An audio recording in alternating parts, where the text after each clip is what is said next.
తెలంగాణ రాష్ట్రం ఏర్పడిన తర్వాత 2 తెలుగు రాష్ట్రాల్లో అనుబంధం ఎక్కడా బలపడలేదు. అంటే తెలంగాణ సంపన్న రాష్ట్రమని ఒకవైపు చెప్తూనే, మరోపక్క తెలంగాణలో ఇన్ని కష్టాలు రావడానికి ప్రధాన కారణం ఆంధ్ర పాలకులే అంటూ అప్పట్లో విద్వేష ప్రచారం చేస్తూ తన 9 ఏళ్ల పాలనలో బీఆర్ఎస్ నేత అప్పటి సీఎం కేసీఆర్ అలాగే కొనసాగించారు. ఏమాత్రం అవకాశం దొరికినా వైషమ్యాలు రెచ్చగొట్టడానికే ఆయన ప్రయత్నం చేస్తూ వచ్చారు. చంద్రబాబు నాయుడు తెలంగాణలో అభివృద్ధిని అడ్డుకుంటున్నాడని, అలాగే అవకాశం దొరికితే ఆయన మళ్ళీ తెలంగాణలో దూరిపోతూ అంటే ఎక్కడ ఎలాంటి అవకాశం ఉన్నా తెలంగాణ ఆ సెంటిమెంట్‌ను ఆయుధంగా వాడుకోవడానికే ప్రయత్నం చేశారు. 2014 నుంచి 2023 వరకు గనక చూసుకున్నట్లయితే ఎక్కడ కూడా 2 ప్రాంతాల మధ్య ఒక బంధం అంటే అప్పట్లో చెప్పారు. ఎలా అని హిందీ మాట్లాడే వాళ్ళకి 10 రాష్ట్రాలున్నాయి. తెలుగు మాట్లాడే వాళ్ళకి 2 రాష్ట్రాలుంటే ఇబ్బంది ఏంటి? కలిసి మనం అభివృద్ధి చెందుదాం, రాష్ట్రాలుగా విడిపోదామని చెప్పినప్పటికీ ప్రాక్టికల్‌గా అది ఎక్కడా కనిపియలేదు. ఏమాత్రం అవకాశం వచ్చినా విద్వేషాలు రెచ్చగొట్టడానికే ఆయన ప్రయత్నం చేయడం మనకు కనిపిస్తుంది. ఈ ఇటీవల ఎన్నికల్లో అంటే 2023 ఎన్నికల్లో ఓడిపోయినప్పటికీ ఆయన ఇప్పుడు కూడా అంటే ఇక్కడ స్థానికంగా ఇక్కడ బీఆర్ఎస్ పార్టీ గెలిచినప్పటికీ మళ్ళీ ఆ పార్టీకి సంబంధించిన ఎమ్మెల్యేలు విద్వేషాలు రెచ్చగొట్టడానికే ప్రయత్నం చేశారు. కొంతకాలం అంటే ఆ తర్వాత వచ్చిన జగన్‌తో సన్నిహిత సంబంధాలు ఉన్నప్పటికీ 2 రాష్ట్రాల మధ్య ఎలాంటి అనుబంధాలనేవి బలపడలేదు. ఏవో 2, 3 సమావేశాలు జరపడం తప్ప. కేసీఆర్ అనుసరించిన ఆంధ్ర వ్యతిరేక విధానం కేవలం తెలుగుదేశ వ్యతిరేక విధానమే అనుకోవడానికి వీల్లేదు. ఎక్కడో ఆంధ్ర వ్యతిరేకత కేసీఆర్‌లో ఉందనిపిస్తుంది. ఆంధ్ర వ్యతిరేక భావం ప్రజల్లో ఉన్నప్పుడే తెలంగాణ సెంటిమెంట్‌ను రగిలించేందుకు వీలవుతుందని ఆయన విశ్వసించి ఉండవచ్చు. చిత్రం ఏమిటంటే తెలంగాణకు ఒక డ్రై పోర్ట్ కావాలని కోరుతున్నా బందర్ రేవుతో రవాణా సంబంధం పెట్టుకునేందుకు ఒక రోడ్డు వేసుకుందామని కూడా బీఆర్ఎస్ ప్రభుత్వం అప్పట్లో అనుకోలేదు. నిజానికి హైదరాబాద్‌కు బందర్ రేవుకు శతాబ్దాల కిందటే జాతీయ రహదారి ఉండేది. దానిని పునరుద్ధరించే ప్రయత్నం చేసి ఉండవచ్చు. కానీ అది జరగలేదు. ఆంధ్రతో సంబంధాలు బలపడటానికి బీఆర్ఎస్ ప్రభుత్వం ఎప్పుడూ పనిచేయలేదు. రాష్ట్రాలుగా విడిపోదాం, అన్నదమ్ములుగా కలిసుందాం, హిందీ మాట్లాడే వారికి 10 రాష్ట్రాలు ఉండగా లేనిది తెలుగువారికి 2 రాష్ట్రాలుంటే తప్పేమిటి? తెలంగాణలో స్థిరపడిన ఆంధ్ర వాళ్ళందరినీ కడుపులో పెట్టుకుని చూసుకుంటానని కేసీఆర్ పితృవాత్సల్యం ప్రదర్శించినా ఆచరణలో మాత్రం అది కనిపించలేదు. ఇరు రాష్ట్రాలు అభివృద్ధి చెందాలంటే కలిసికట్టు పనిచేయాలి. మరి అదే విధంగా విభేదాలేమైనా ఉన్నా గూడా రాజకీయమైన కోణాలతో ఆలోచించకుండా ప్రజల శ్రేయస్సు కోరుకునే విధంగా ఎందుకంటే ఇన్ని సంవత్సరాల పాటు 70 సంవత్సరాలు, 50, 70 సంవత్సరాల పాటు కలిసి ఉన్నాం కాబట్టి సో విడిపోయింది అంటే అదొక కొన్ని కారణాల వల్ల హిస్టారికల్ రీజన్స్ వల్ల విడిపోవాల్సి వచ్చింది. కొత్త రాష్ట్రం ఏర్పడింది. కానీ రాష్ట్రం ఏర్పడినా గూడా రాజకీయ ఆలోచన, రాజకీయ పబ్బాన్ని గడుపుకునే విధంగా రాజకీయాల్ని ముందుకు తీసుకొచ్చి ఇరు రాష్ట్రాల్ని వాళ్ళలో విభేదాలు సృష్టించడం అనేది ఏదో కారణం పెట్టి ముఖ్యంగా వాళ్ళు ఇక్కడ తెలంగాణలో సెంటిమెంట్ ని వాడుకున్నారు. ఆధిపత్యం అంశాన్ని వెలుగులో తీసుకొచ్చి లేనిపోని విభేదాలు సృష్టించి పబ్బం గడుకున్నారు. ఈ పోర్ట్ సిటీకి ఈ లింక్ ఎస్టాబ్లిష్ చేయడం ద్వారా కామర్స్ మరి అదే విధంగా ఇంకా వాణిజ్య పరంగా అనేకమైన అవకాశాలు ఉంది. ఇరు రాష్ట్రాలు కూడా దాంట్లో చాలా లబ్ధి పొందే అవకాశం ఉందండి.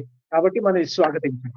2 తెలుగు రాష్ట్రాల మధ్య సంబంధాలు బలపడితే ఒకవేళ తెలుగుదేశం బలపడుతుంది. ఆ పార్టీ మళ్ళీ పుంజుకుంటుందనే అనుమానాలు, భయం కేసీఆర్‌లో ఉండి ఆయన ఈ 2 రాష్ట్రాల్లో ఒక విధమైన మంచి రిలేషన్స్ రాకుండా ఉండడానికి ప్రయత్నించి ఉంటారన్న అభిప్రాయాలైతే వ్యక్తమవుతున్నాయి. తెలుగుదేశం అధినేత చంద్రబాబు నాయుడు ముఖ్యమంత్రిగా ఉన్నప్పుడు సరే, వైసీపీ నేత జగన్మోహన్ రెడ్డి ముఖ్యమంత్రిగా ఉన్నప్పుడైనా ఆంధ్రప్రదేశ్ పట్ల కేసీఆర్ ధోరణి మారలేదు. కాకపోతే ఒకప్పుడు ద్వేషించిన జగన్ను అభిమానించాడు. దాని వెనుక రాజకీయ కారణాలే ఉన్నాయని చెప్తారు. జగన్ తెలుగుదేశం పార్టీని ధ్వంసం చేస్తాడని ఆశించి స్నేహహస్తం అందించాడు. తెలుగుదేశంపై ఉన్న వ్యతిరేకతే వారిద్దరి స్నేహానికి పునాది. అయినా సరే అవకాశం దొరికినప్పుడల్లా ఆంధ్రాపై ఆయన తిట్ల దండకం కొనసాగింది. కేసీఆర్‌కి ఆంధ్రుల మీద ఉన్న ద్వేషం, చులకన భావం నిరంతరం మండుతూనే ఉన్నాయి. ఆంధ్రుల మీద విద్వేషం చల్లారిపోకుండా ఎప్పటికప్పుడు ఎగదోస్తూ వచ్చారు. పెదాల మీద పప్పలు బండించినట్టు చేశాడు కేసీఆర్. దానికి ఉదాహరణగా చెప్పుకోవాల్సి వస్తే 2014లో 2 తెలుగు రాష్ట్రాల్లోనూ ఒకవైపు చంద్రబాబు నాయుడు గారు, ఒకవైపు కేసీఆర్ గారు ఇద్దరు ముఖ్యమంత్రులుగా అయిన తర్వాత ఆయన ఉద్యమం సమయంలో ఆంధ్ర ప్రజలకి ఇచ్చిన ఒక మాట గాని, ఒక నమ్మకాన్ని గాని, అలాగే కాంగ్రెస్ పార్టీకి ఢిల్లీలో ఇచ్చిన మాట గాని ఏది నిలబెట్టుకోలేదు కేసీఆర్ గారు. నిలబెట్టుకోకుండా వచ్చింది మొదలు ఆంధ్రకి నష్టం కలిగించేటట్లు గాని, పోనీ ఆంధ్రాకి లాభం కలిగించే పనులు చేసే, అంటే ఇచ్చిన మాట ఒప్పందాల ప్రకారం తను చేయవలసింది ఏది చేయలేదు. అంటే షెడ్యూల్ 11 ప్రాపర్టీస్ విషయంలో కావచ్చు, విద్యుత్ బకాయిల విషయంలో కావచ్చు, అలాగే విద్యుత్ ఉద్యోగుల్ని కుశంక స్వర్గంలో పెట్టడం కావచ్చు, ఇట్లాంటివన్నీ ఏంటి అంటే తను ఉద్యమం సమయం గాని, ఉద్యమం తర్వాత గాని, ప్రభుత్వం ఏర్పడిన తర్వాత గాని అతను ఏ రోజు ఇచ్చిన మాటను నిలబెట్టుకోవాలి. దీనివల్ల ఏమైంది, చాలా దూరం పెరిగిపోయింది అక్కడ ప్రజలకి. మనం భౌగోళికంగానే కాదు విడిపోయింది, మనుషులుగా కూడా విడిపోయాము, ప్రాంతాల వారీగా విడిపోయాము. మనల్ని రాజధాని లేని రాష్ట్రంగా ఈ తెలంగాణ విడగొట్టడం వల్ల మనము రాజధాని లేని మనుషులు అయిపోయాము అని ఆంధ్రప్రదేశ్ ప్రజలు ఒక రకంగా అనాథలాగా ఫీల్ అయిన పరిస్థితి. తెలంగాణ ప్రత్యేక రాష్ట్రం కావాలంటూ కేవలం అప్పట్లో బీఆర్ఎస్ పార్టీ ఒకటే ఉద్యమం చేయలా, చాలా పార్టీలు ప్రజా సంఘాలు ఉద్యమించాయి. అయితే వాళ్ళు ఈ బీఆర్ఎస్ పార్టీ విదజమ్మినంత వైషమ్యాలు కానీ, రెచ్చగొట్టే ప్రసంగాలు చేయడం కానీ ఇతర పార్టీలు చేయలేదు. అయితే ఒకవేళ కొంతమంది చేసినా రాష్ట్రం వచ్చిన తర్వాత వాళ్ళంతా కామ్ అయిపోయారు. అయినా ప్రత్యేక రాష్ట్రం వచ్చినప్పటికీ బీఆర్ఎస్ పార్టీ, కేసీఆర్, వాళ్ళ మంత్రులు ఆ అధికారంలో ఉన్నప్పుడు వాళ్ళ ఎమ్మెల్యేలు, వాళ్ళ పార్టీ నేతలు ఇప్పటికీ వైషమ్యాల్ని రెచ్చగొట్టేలా వాళ్ళ ప్రసంగాలు, ఆంధ్ర అంటేనే ఒక చులకన భావంతో చూడటం అనేది వాళ్ళకు ఒక ఒక వాళ్ళ పాలసీలా అయిపోయింది. అంటే వాళ్ళ భయం, ఆ సెంటిమెంట్, ఈ తెలంగాణ సెంటిమెంట్కు తమకే పేటెంట్ అంటూ వాళ్ళు వ్యవహరిస్తున్నారు. హైదరాబాద్తో ఆంధ్రుల ఆత్మీయ బంధం రాజకీయాలకు అతీతమైంది. ప్రతి చిన్న పనికి సగం జిల్లాలు హైదరాబాద్ మీదే ఆధారపడి ఉన్నాయి. హైదరాబాద్తో బస్ కనెక్షన్ లేని ఆంధ్ర టౌన్ లేదు.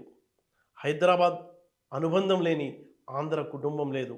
ఆంధ్ర ఊళ్ళ నుంచి బస్సులు, కార్లు, ట్రైన్లు ఎక్కి ప్రజానికం తరలి వస్తూ ఉంటారు.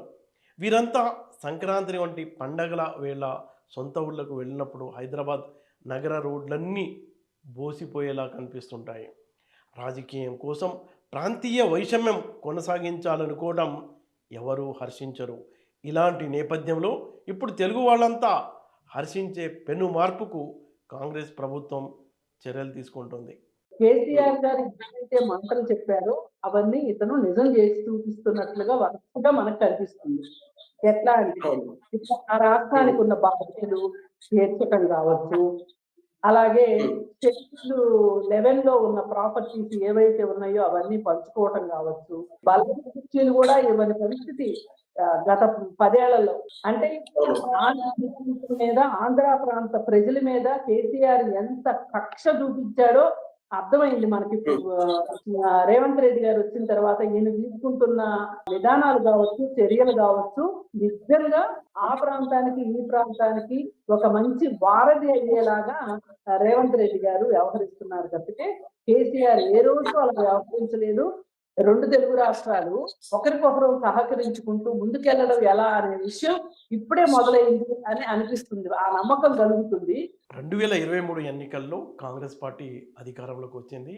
సీఎంగా రేవంత్ రెడ్డి ప్రమాణ స్వీకారం చేసిన తర్వాత ఆంధ్ర ప్రాంతంతో ఘర్షణ వైఖరి అవలంబించకుండా ఒక సుహృద్భావ వాతావరణంలో పరస్పరం సహకరించుకునేలా ఆయన ప్రయత్నం మొదలెట్టారు. అంతేకాదు హైదరాబాద్ అభివృద్ధికి కుతుబ్ షాహీలతో పాటు నెదురుమల్లి జనార్దన్ రెడ్డి, చంద్రబాబు నాయుడు, వైఎస్ రాజశేఖర రెడ్డిల పాత్ర చాలా కీలకమైందంటూ ఆయన చేసిన వ్యాఖ్యల పట్ల తెలంగాణ నుంచి ఎక్కడా ఎలాంటి నెగిటివ్ స్పందన రాలేదు. ఆయనకు చాలా అనుకూలంగానే ఉంది. అంతేకాదు ఆయన ఈ 2 ప్రాంతాలతో పరస్పరం ఒక మంచి రిలేషన్ కొనసాగిస్తూ ఇటు తెలంగాణ అభివృద్ధికి, అంటే ఈ తెలంగాణలో ఏమన్నా అభివృద్ధి ప్రాజెక్టులు తీసుకురావాలంటే రేవుపట్నం లేదు. ఆ రేవుపట్నం ఆంధ్రాలో ఉంది కాబట్టి బందర్ వరకు ఒక మంచిగా అభివృద్ధి చేయడానికి గతంలో కేసీఆర్ మాట అన్నారు గానీ, ఒక డ్రై పోర్ట్ ఏర్పాటు చేసుకుంటామన్నారు గానీ, బందర్ రేవుపట్నం వరకు ఒక కనీసం చిన్న రోడ్డు కూడా వేసుకోలేకపోయారు.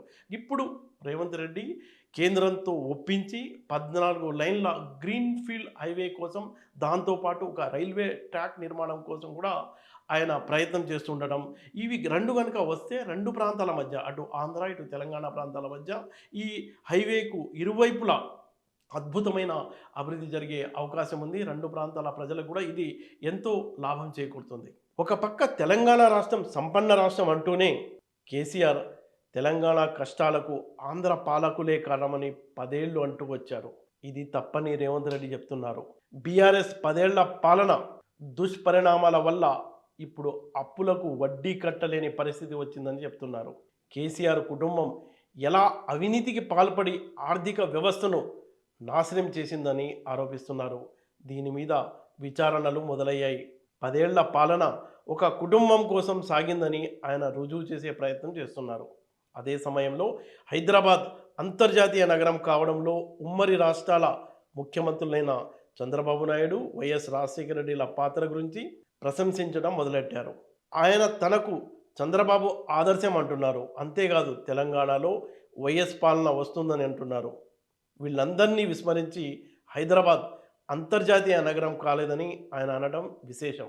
తెలంగాణ ఉద్యమానికి ఏదైతే ముఖ్యమైన అంశంగా ఉన్నాయో నీళ్లు, వనరులు, అలా విధంగా ఉద్యోగాలు, కొలువులు, ఈ విషయాల్లో తగినటువంటి శ్రద్ధ చూపకుండా పరస్పరం ఒక పక్కన ఆంధ్రాతో కలిసిమెలిసి ఉంటాం, ఇచ్చిపుచ్చుకుని దూరంలో ఉంటామంటూ, మరో ప్రక్కన తెలుగు అవతల రెండు రాష్ట్ర ప్రజల మధ్య విద్వేష భావనలు వ్యాప్తి చేయడం ద్వారా రాజకీయ పొందేటువంటి ఒక విధంగా కేసీఆర్ ద్వంద్వ వైఖరి ధోరణులు వ్యూహాలను వ్యవహరించారు.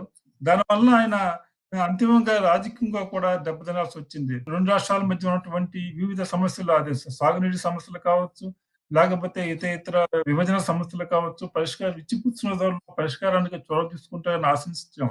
విధంగా కేసీఆర్ కూడా ఆ విధంగా చేస్తానని హామీ ఇచ్చారు. అయితే మొదట జగన్మోహన్ రెడ్డి గారితో 1-2 సమావేశాలు పెద్ద ఆర్భాటంగా జరిపారు తప్పితే ఆ సమస్యలు ఏవి పరిష్కారం కోసం ఆయన చిత్తశుద్ధితో కృషి చేసినటువంటి దాఖలాలు కనిపించలేదు. ఆ సమస్యల కొంత వలన 2 ప్రాంతాల మధ్య ఒక విధంగా దూరం పెంచే విధంగా ఆయన వ్యవహారం కనిపించింది మనకి. చంద్రబాబు నాయుడుపై కోపం అనేది కేసీఆర్కు అది వ్యక్తిగతమైన అభిప్రాయం. దాంతో తెలంగాణకు ఎలాంటి సంబంధం లేదు అనే మెసేజ్ను రేవంత్ రెడ్డి చాలా ఆచితూచి తెలంగాణ ప్రజల్లోకి పంపించారు. అయితే గతంలో ఎవరైతే కేసీఆర్ తెలంగాణ ఉద్యమంలో అన్నదమ్ములుగా విడిపోదాం, కలిసి అభివృద్ధి సాధించుకుందాం అన్న కేసీఆర్ కన్న కలల్ని నిజం చేయడానికి రేవంత్ రెడ్డి ప్రయత్నిస్తున్నారనిపిస్తుంది. తెలంగాణ ఫ్యూచర్ సిటీకి, ఆంధ్ర ఫ్యూచర్ రాజధాని అమరావతికి విడదీయరాని బంధం నిర్మించేందుకు రేవంత్ చాలా పెద్ద ప్లాన్ వేస్తున్నారు. ఈ 2 నగరాల మధ్య 12 లైన్ల గ్రీన్ఫీల్డ్ హైవే నిర్మించడమే కాదు, దానిని బందర్ రేవు దాకా తీసుకెళ్లేందుకు ప్రయత్నాలు మొదలెట్టారు. అంతేకాదు రోడ్ మార్గం వెంబడి రైలు మార్గం నిర్మాణం కూడా చేపట్టాలని ఆయన కృషి మొదలెట్టారు. ఫ్యూచర్ సిటీ నుంచి అమరావతికి, అక్కడ నుంచి బందర్ పోర్టుకు రోడ్డు, రైల్వే కనెక్టివిటీ ఏర్పాటు చేసి దానికి 2 వైపులా పారిశ్రామిక కారిడార్ అభివృద్ధి చేయడానికి కేంద్రానికి ప్రతిపాదనలు ఇచ్చారు. సుమారు 300 కిలోమీటర్ల పొడవున్న ఈ జాతీయ రహదారి 118 కిలోమీటర్ల దూరం తెలంగాణలో ఉంటుంది. ఈ మార్గాల నిర్మాణం పూర్తయితే వాటి పొడవైన తెలంగాణ, ఆంధ్ర ప్రాంతాలు బాగా అభివృద్ధి చెందుతాయి. ఆ మార్గాల వెంబడి విపరీతంగా రియల్ ఎస్టేట్ డెవలప్ అవుతుంది. పట్టణాలు విస్తరిస్తాయి, కొత్త కాలనీలు, గేటెడ్ కమ్యూనిటీలు వస్తాయి. తెలంగాణకు ఒక ఓడరేవుతో లింక్ ఏర్పడుతుంది. టయోటా, హుందాయ్ వంటి కంపెనీలు పెట్టుబడులు పెట్టేందుకు పోర్ట్ కనెక్టివిటీని అడుగుతున్నారని చెప్తున్నారు. దీనికి ఈ గ్రీన్ఫీల్డ్ హైవే, రైల్వే సమాధానం. పొరుగు రాష్ట్రంతో సామరస్యంగా వ్యవహరిస్తూ పరస్పరం అభివృద్ధి కోసం కేంద్ర ప్రభుత్వంతో కలిసి పలు పథకాల కోసం ఇటీవల తాజాగా ముఖ్యంగా పనిచేయటం చాలా సంతోషకరమైన విషయం. ముఖ్యంగా ఈ 2 రాష్ట్రాల మధ్య కనెక్టివిటీ బాగా పెంచి ప్రజల యొక్క రాకపోకలకు కానీ, ఇతర అభివృద్ధికి కానీ దోహదపడే విధంగా గ్రీన్ హైవే కానీ, లేతే ఫాస్ట్ రైల్వే లైన్ కానీ కొత్తగా ఏర్పడే విధంగా చొరవ చూపటం సంతోషకరం. దీనివల్ల తెలంగాణకి మంచి పోర్ట్ కనెక్టివిటీ ఏర్పాటుతో పాటు అమరావతితో కూడా కాబోయే ఆంధ్రప్రదేశ్ రాజధానితో కూడా మంచి నేరుగా సంబంధం ఏర్పడి 2 ప్రాంత ప్రజలు మధ్య రాకపోకలు గానీ, 2 ప్రాంతాల్లో పెట్టుబడులు గానీ, ఇక్కడ తెలంగాణ ప్రజలు కూడా ఎళ్లి ఆంధ్రాలో పెట్టుబడులు పెట్టడం కోసం గానీ, అక్కడ ప్రజలు ఇక్కడ రావడం కోసం గానీ, వ్యాపార లావాదేవీలు, ప్రభుత్వ కార్యకలాపాలకు గానీ చాలా రాబోయే రోజుల్లో ఈ 2 రాష్ట్రాల అభివృద్ధికి కూడా ఈ యొక్క చర్యలు దోహదపడతాయని మనం భావించవచ్చు. రాష్ట్ర పునర్విభజన చట్టం ప్రకారం తెలంగాణ, ఆంధ్రప్రదేశ్ రాజధానుల మధ్య గ్రీన్ఫీల్డ్ రహదారి నిర్మించాల్సి ఉన్న 10 ఏళ్లలో తెలంగాణ ప్రభుత్వం ఆ దిశలో చర్యలు తీసుకున్నట్టు లేదు. ఇప్పుడు మరొక వైపు నుంచి కృష్ణపట్నం రేవు దాకా రోడ్డు నిర్మించే ప్రతిపాదన కూడా చేశారు. మార్కాపురం, ఖమ్మం, కనిగిరి సీఎంగా రేవంత్ రెడ్డి తిరుమల దర్శనం చేసుకున్న సందర్భంలో మీడియాతో మాట్లాడుతూ 2 తెలుగు రాష్ట్రాల మధ్య సత్సంబంధాలు కొనసాగాలని, 2 రాష్ట్రాలు అభివృద్ధి పదం వైపు నడవాలని స్వామివారిని కోరుకున్నట్టు చెప్పారు. తెలంగాణ రాష్ట్ర ప్రభుత్వం తరఫున తిరుమల కొండ మీద ఒక సత్రం, కళ్యాణ మండపం నిర్మించాలని అనుకుంటున్నట్టుగా ఆయన తెలిపారు. తెలంగాణ నుంచే కాకుండా దేశం నలుమూలల నుంచి స్వామివారిని దర్శించుకునే భక్తులకు సౌకర్యం కల్పించడంలో తాము కూడా భాగస్వామ్యం తీసుకోవాలని భావిస్తున్నామని ఆయన చెప్పారు.